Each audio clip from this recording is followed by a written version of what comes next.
Welcome to our channel. If you want to remove car Bluetooth from phone, follow these step-by-step instructions to ensure the process is completed successfully. Step 1. Open your device and navigate to the relevant app or settings menu.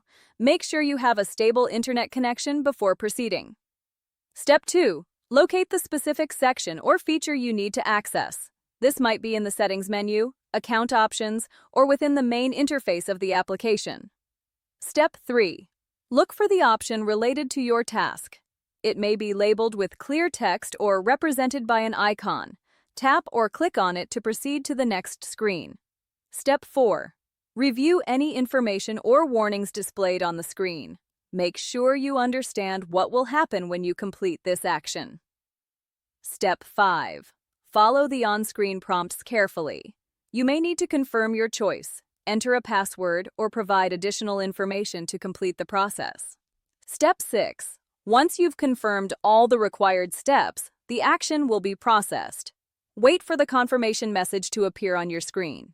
Step 7. Verify that the changes have been successfully applied by checking the relevant section again.